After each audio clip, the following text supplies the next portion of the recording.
القصة متاع اليوم باش تكون استثنائية برشا، على خاطر باش نحكيو فيها القصة متاع شاب تونسي نجم انه يحول شهريا متاع 1200 دينار الثروة تتجاوز النصف مليار، يعني أكثر من 500 ألف دينار تونسي. والحكاية باش نحكيها لكم اليوم حقيقية بنسبة 100%، وهي حكاية شاب تونسي أنا نعرفه من بعيد اسمه رائد. في الفيديو هذيا باش نحكي لكم الحكاية متاعو من اللي بدات لين وصلت اليوم الثروة أكثر من شطر مليار، وباش نستنى في الآخر الرأي متاعكم وشنو رأيكم في الاستراتيجية اللي اتبعها رائد، واللي تعتبر استراتيجية من شيرة تقليدية ومن شيرة أخرى الصعيب كان شاب آخر يجي يطبقها. الحكاية متاع رائد بدات في سنة 2014 وين خذا الباك، وهو وقتها كان عامل سيكسيون ايكونومي. معناتها في 2014 خذا باك ايكونومي من تونس. وللأمانة رائد ما كانش يحب القراية برشا وما كانش يخمم أصلا إنه يكمل في الجامعة، أما بالطبيعة ماذا هذا الباك مش قيد في أي فاكولتي جات قدامه وما خممش برشا، يعني حتى شو متاعه في الفاكولتي ما خذاهاش بجدية برشا حسب اللي حكاهولي هو. بعد الريزلتا متاع الباك بشهر رائد يلقى بوست متاع بنكة معروفة برشا في تونس. البنكة هذه مهبطة على الانترنت بلاغ انها باش تمتدد ديكيشي، معناتها هيك السيد اللي تمشي له في البنكة باش تجبد فلوس ولا تصب فلوس لا اكثر لا اقل. والمؤهلات المطلوبة في وقتها انك تكون شاب تونسي عمرك فوق 18 سنة وعندك باك من اي سيكسيون في سيكسيونات تونس. بما انه صديقنا رائد مازال كياخذ الباك وكما قلت لكم ماهوش انتريسي برشا انه يكمل في القرايه خاطر ما كانش يحبها جمله، قرر انه يمشي يصب وراقه ويجرب ظهره في البوست هذيا على خاطر عجبته. وبالظهر متاع صديقنا رائد يتقبل في البوست هذيا ويبدا الخدمه نتاعو بسالير 850 دينار. وحطوا في بالكم اللي احنا تويليكا نحكيو على اواخر سنه 2014، يعني 850 دينار في هيك الوقت صحيح سالير ضعيف، اما على الخدمه اللي باش يخدمها رائد يعتبر سالير محترم، خاصه وانه كما نعرفوا في البنوك يكون ساعات عندك اكثر من سالير وعندهم دي بريم دو روندمون. حاصل رائد يبدا الخدمه نتاعو في البنك بعد شهرين ملي خذا الباك، وتبدا معاه اول صعوبه وهي ترونسبور، على خاطر رائد كيفو كما اي شاب تونسي كان عايش مع امه وابوه في دارهم، ودارهم كانت بعيده على الفرع اللي يخدم فيه هو نتاع البنك حوالي 30 كيلومتر، يعني باش يمشي ويجي الخدمه نتاعو كان يحرق برشا وقت في الترونسبور بيبليك، خاصه وانه في الفتره هيك لا عنده كرهبه وبالطبيعه ما يجمش ياخذ تاكسي نتاع 30 كيلومتر باش يولي يخسر ساليرو الكل. ومساله الترونسبور كانت عملت له مشكله كبيره على الاخر، هيك علاش رائد قرر انه يكري احدى الفرع نتاع البنك نتاعو، خاصه وانه لقى فرصه باهيه برشا تتمثل في 3 شباب توانسه كارين ابورتمون في عماره قريبه من الفرع نتاع البنك نتاعو. في الابورتمون هكايا عندهم بيت فارغه وماذا بيهم كان يجي واحد رابع يكري معاهم باش ينقصوا الشارج على رواحهم. ورائد قرر انه يستغل الفرصه هذه ويكري معاهم، والكرا نتاع الابارتمون للاربعه من الناس كان في حدود 600 دينار، يعني رائد كان لازمته يدفع 150 دينار كرا كل شهر. والحكايه نتاع الكرا هذيا والاستقرار في الخدمه وفي بلاصه السكنه وفي الكل خذت من رائد حوالي 5 شهور، ودخلنا في سنه 2015. مع بدايه 2015 رائد بدا يلقى روحه في البنك، بدا يلقى ستابيليتي نتاعو والسالير نتاعو تزاد من 850 دينار ل 900 دينار. صحيح ما هيش زياده كبيره، اما في هيك الوقت وبالنسبه لرائد تعتبر 50 دينار في الشهر حاجه باهيه. وبعد ما لقى رائد ستابيليتي نتاعو مع بدايه سنه 2015 كانت المصاريف نتاعو كالاتي: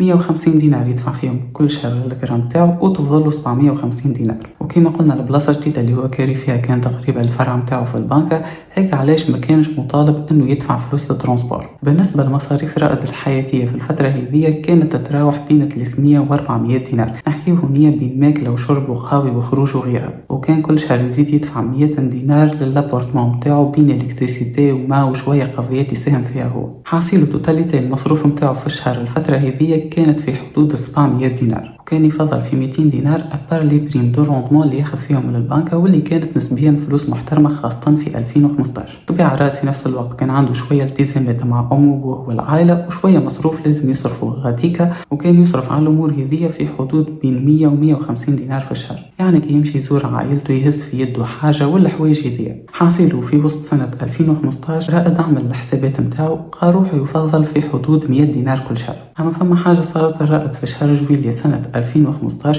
هو كان مستانس كل صباح يشري القهوة نتاعو من قهوة بحذا البنكة، يعني قبل ما يحل الفرع 8:30 متاع الصباح وقت خدمته كان كل ديما يشري كاس قهوة من القهوة هذه. بعديك في شهر جويلية سنة 2015 يلقى بوست في القهوة هذه، القهوة حاجتها بسيرفور، ومولا القهوة بحكم انه ولا صحاب هو ورائد بدا يحكي معاه تعرفش شكون كذا وكل، ورائد هونية خذا قرار جريء على الاخر وما نتصورش انه فما برشا شباب في تونس يجموا يخمموا فيه. رائد قرر بكل بساطة انه هو ياخذ البوستين. خدمة رائد في البنكة كانت من 8:30 متاع الصباح وتكمل ل 4:15 ل 4:30 متاع العشية. تفهم هو ومولا القهوة اللي يخدموا فيها انه ال5 متاع العشية يبدا يشد القهوة للنص الليل ولا المدي ساعة لين تسكر القهوة في الليل. خاطر القهوة نحكيو عليها كان عندها دو بيريود، من 8 متاع الصباح لل 4 ل 5 متاع العشية، وبعد من 4 ل 5 متاع العشية لل 11 نص الليل المدي ساعة انت والخدمة. دونك رائد شد الفترة متاع الليل، وهكا رائد دخل في ريتم ياسر انفرنال، ولا يخدم الصباح في البنكة والعشية يخدم في القهوة، وكان ياخذ في النهار في الفترة هذه 15 دينار. الحاجة المميزة اللي كانت في رائد انه كل ما كان يزيد الدخل متاعو يحاول لو ماكسيموم ما يزيدش في المصاريف ويتحكم في المصروف، وكان ديما انتريسي انه يخبي فلوس على قد ما يجي. يعني الفلوس اللي كان ياخذ فيها من القهوة كان يصرفها على مصاريفه اليومية متاع قهوة وماكلة وشرب وغيره، ولا ال 400 دينار البريسك زيتهم من القهوة يخبيهم كل ما يتصل له ساليرو في البنك. وهكايا وابارتير من وسط 2015 رائد ولا يخدم من 8 لنص الليل المدي ساعة، ويفضل كل شهر في 500 دينار بالريتم متاعه، وعمره فيك الفترة في حدود 19 عام. عاد رائد في الريتم هذية في حدود ال4 سنين. تخيلوا معايا إنسان 4 سنين يخدم من 8 للمدي ساعة، لا تفرهيد لا خروج لا غيره، ريتم انفرنال ما نعرفش كيفاش استحمله أصلا. ولكن في السنوات هذية السالير متاع رائد تطور برشا، وصل تقريبا ل 1150 دينار في الشهر من البنكة، والجورني متاعه في القهوة طلعت من 15 دينار ل 25 دينار كاملين. يعني رائد ولا يفضل في كمية محترمة متاع فلوس، وقال لي انه ما كانش فلوسه يحطها 100% في الليبارني، على خاطر في الفترة هذه بدأت تخرج في تونس صناديق الاستثمار. وصندوق الاستثمار هو بكل بساطة صندوق يلمد الفلوس متاع برشا عباد تدخر في الفلوس متاعها ويستثمرها يما في البورصة يما في سندات حكومية وهيك الجو. يعني رائد ولا يستثمر في الفلوس اللي يخبي فيها، اما مش عن طريقه هو، عن طريق انترميدير اون بورصة عنده صندوق استثمار ويعمل في روندمون محترم كل عام. حاصله في اواخر سنة 2018 رائد ولا عنده مبلغ في حدود 40,000 دينار ما بين إيبارني وما بين الاستثمارات متاعه. يعني 40,000 دينار هذه لمدها من الإيبارني اللي كان يعمل فيه، بالإضافة للأرباح اللي كانت تجيه من استثمار الإيبارني هذا. وصل رائد في الآخر المبلغ 40,000 دينار وما زال عايش في نفس الريتم بالضبط. ومع نهاية 2018 بدأت أول رحلة تغير حقيقي في حياة رائد. فما بوتيك مساحته 25 متر مربع بحذا القهوة اللي يخدم فيها، مولاه حاطه للبيع، ورائد ما فلتش الفرصة. فيك الفترة كان يعرف مولا المحل هذايا بما انه كانوا كل نهار يتلاقاو، وفي الاخر رائد اخذ القرار انه يشري من عنده البوتيك، واللي مولا المحل هذايا كان طالب فيه في حدود 60,000 دينار. رائد وبعد مفاوضات نجم يطيح المبلغ 50,000 دينار. اما كما قلنا هو يملك كان 40 مليون، هيك علاش قرر انه يستغل البوست متاعه في البنكة ومشى اخذ قرض صغرون ب10 ملايين باش نجم يكمل الفلوس. وهكايا رائد ولا يملك حانوت بحذا القهوة اللي يخدم فيها، وبما انه البلاصة كانت نسبيا بلاصة جذابة، فيسا دبر كرية للحانوت هذايا، والكرية هذه كانت 550 دينار في الشهر. وما ننسوش انه رائد متسلف 10 ملايين، كان كل شهر لازمته يخلص 400 دينار للبنكة. دونك كان كاري الحانوت ب550 ويخلص في 400 دينار، نفضل 150 دينار في الحكاية كل شهر. والحاجة اللي دهشتني في هذا الكل انه رائد ورغم النجاح النسبي اللي عمله ما بدلش ريتم حياته، قاعد يخدم من 8 للمدي ساعة وقعد يخبي في الفلوس. الحاجة هذه دهشتني على الأخر، وأنا سألته علاش، وقال لي رائد أنه خذ القرار هذايا على خاطر كان مقرر أنه يكمل في نفس السلسلة. يعني كان الهدف متاعه أنه يملك أكثر عقارات، خاصة أنه عجبته الحكاية، شاري حانوت ب50,000 دينار يدبر في كارية كل شهر 550 دينار. يعني من الأخر رائد عجبته الحكاية وعجبته كيفاش يتدخل فلوس من غير برشا إفار، وقرر أنه يحاول يعاود العملية هذه مرة ولا مرتين لين يولي عنده كمية من العقارات تدخله فلوس محترمة، ووقتها يخمم أنه يرتاح. هذه كانت الاستراتيجية متاع رائد اللي ما طولتش برشا، على خاطر في 2020 وكما نعرفوا الناس الكل جات الكورونا اللي عملت الرائد أزمة كبيرة برشا. أول حاجة صارت أنه الخدمة متاعه في القهوة وقفت بما أنه فما حجر صحي، وثاني حاجة صارت البنكة ما عادش تصب له لي روندمون وتصب له كان السالير متاعه كل شهر، على خاطر الفترة هي ما كانش فما ستابيليتي جملة. وزيد على هذايا الكل السيد اللي يخدم في المحل اللي كاري من عند رائد ما عادش يجي يخلص الجرام متاعه كل شهر، وقال رائد انه ماذا به يخرج ويفسخ الكونترا على خاطر تو سامبلومون ما عادش فما خدمه جمله. اما رائد في الحاله هذه كان مستفاد من زوز حوايج. الحاجه الاولى انه كان ديجا مخبي فلوس عاونوه في الفتره هذه، وثاني حاجه عاونته انه بطبيعته ما كانش بريسك يصرف حتى شيء، معناتها يصرف فلوس اصلا اقل من السالير اللي يجيه من البنك، واللي ساليره في الفتره هذه وصل ل 1200 دينار تونسي. عصيلو رائد في الفتره هذه لعبها بذكاء شويه وفهم انه الكورونا مش باش تواصل، هيك علاش ما تسلمش لليأس، حاول على قد ما يجب انه يستحفظ على الاستثمارات نتاعو والفلوس اللي خباها بعرقه، وفي نفس الوقت تفاهم مع مولى المحل انه يأجل الكراوات نتاع فترة الكورونا. معناتها رائد قال له اخدم في المحل بلاش لين ترجع الدنيا تدور. وفعلا مع بداية سنة 2021 الدنيا بدأت تتحل بشوية بشوية والامور بدأت ترجع لطبيعتها. رائد رجع يخدم في القهوة، الكرا رجع يمشي، القرض متاع البنكة سكرناه كملنا خلصناه، واللي بارني متاع رائد دخل في ريتم اكسليري على الاخر. رائد ولا كل شهر تقريبا يفضل في 1300 دينار، واللي هو مبلغ كبير برشا، خاصة كما قلنا رائد ما كانش يصرف برشا منشيرة وما كانش يراقد فلوسه في البنك وكهو، كان يستثمر فيها في صناديق استثمارية تعمل روندمون انيول محترم في البورصة التونسية، في السندات، في غيره، في الذهب، في برشا حوايج. وفي شهر سنة 2021 رائد قرر انه يشري الحانوت الثاني متاعو. في الفترة هذه اللي بارني متاع رائد وصل تقريبا ل 25,000 دينار تونسي، والحانوت الجديد اللي عجبه اللي حب يشريه سومه 75,000 دينار. اما رائد ما خممش برشا ودفع ال 25,000 دينار متاعو كافونس، وخذا 50,000 دينار الاخرين كقرض من عند البنك اللي هو يخدم فيها، وهكاك ملك ثاني حانوت. وفي ساعة تكرت الحانوت الثانية خاطر بلاصتها باهية، وكراها شهري كان في حدود 650 دينار، والقرض اللي خذاه من عند البنك كان على 10 سنين، وكان كل شهر مطالب انه يخلص بالضبط 685 دينار للبنك. يعني رائد كان يستحمل الفارق متاع كرا الحانوت والقرض متاع البنك اللي هو فارق بسيط 35 دينار تونسي. ولكن هونية واخيرا رائد قرر انه ياخذ القرار وبطل الخدمة متاع القهوة اللي ولات مستنزفة برشا بالنسبة ليلو، وقال لي انه في الفترة هذه كان مبرمج انه يكمل يخلص القرض متاع البنك، وكان عنده زوز ذكراوات يخدموا عليه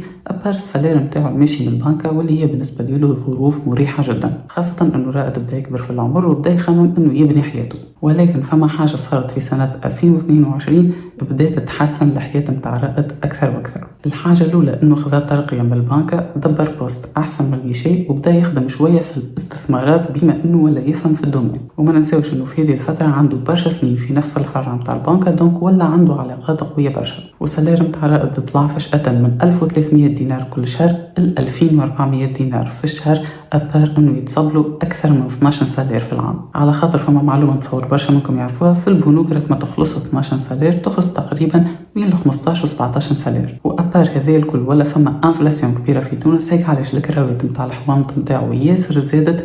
الحانوت الأول ولا مكري ب 800 دينار في الشهر، الحانوت الثاني ولا مكري ب 900 دينار في الشهر. دونك في الحالة هذه القسط نتاع القرض نتاع 685 دينار كان حكاية فارغة بالنسبة لرائد. وبما انه رائد يعشق الإيبارني وتخبية الفلوس، كان مازال مواصل في السيستم هذايا ولا يخبي كل شهر تقريبا في 1500 دينار. وهنا رائد قرر انه لازم يبدا يرى حياته، وقرر انه يشري ابارتمون بقرض بضمان حانوت من حوانته. وقع على شراءه في سنة 2022 شرى أبارتمون بسعر 185,000 دينار تونسي. الدفعة الأولى كالعادة دفعها من الإيبارني اللي يعمل فيه، وبقية الفلوس كملهم بقرض آخر. راهو حكاية رائد تسمى استثنائية، ما يجموش الناس الكل يطبقوها، على خاطر نسبيا خدمته في البنك كانت مسهلة عليه مسألة القروضات. وكهونية رائد ولا معاش يجي يعمل إيبارني، خاطر الفلوس اللي كان يخبي فيها ولا يخلص فيها في قسط على الابارتمون متاعو. أما ساي هكا ولا هكا القرض اللي واخده متاع 50,000 دينار متاع الحانوت الثاني على قريب باش يكمل السالير متاعو ولا محترم. وهنا رائد قرر انه يرى حياته ويعرس ويبدا يكون عائله. واحنا توليك في سنه 2026 رائد عنده زوز حوانط.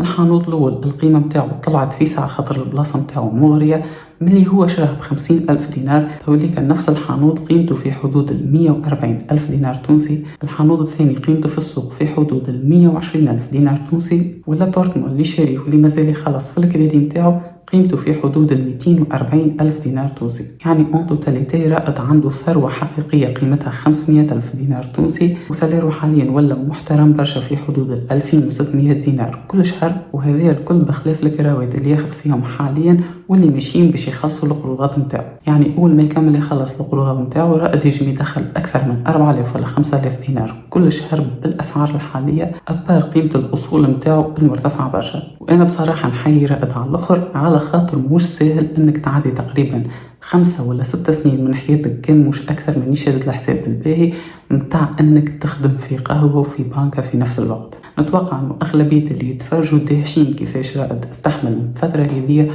وكيفاش نجم يعمل الامور هذه. صراحه انا بيدي ما نعرفش نقول لكم شابو ليها على الاخر. واوكا كيما تراو رائد تقريبا متوسط ساليره في الفتره اللي شرا فيها الحوانت في حدود 1200 دينار، يعني حرفيا بسالير اقل من الساليرات الحاليين اللي موجودين في تونس. نعرف فما انفلاسيون والاسعار اكثر وتكلفه المعيشه اغلى، ولكن في الفتره هيك رائد كان يخلص تقريبا 1200 دينار في المتوسط شهريا، ونجم بال 1200 دينار هذه مع خدمته في القهوه بالطبيعه يعني كان جاي على روحه على الاخر انه يبني ثروه صغرونه قيمتها 500 ألف دينار. اما تويليك تجم تكبر فاسيلمون، خاصة انه رائد انسان مش مبذر، معناتها ما هوش من هيك الناس اللي يصرفوا برشا فلوس ولا يلوج على برشا رفاهيات، وبالعكس يلوج على حياة مستقرة وستابل وما فيهاش برشا توتر. وباش نستنى رايكم في التعليقات على حكاية رائد وعلى الطريقة اللي مشى بها، وهل انت تتوقع روحك تجم تتبع رائد وتعمل نفس الخطة متاعه، وإلا حاجة مستحيلة انك تعدي سنين من حياتك تخدم 8 متاع الصباح للمدي ساعة باش توصل للنقطة هذه؟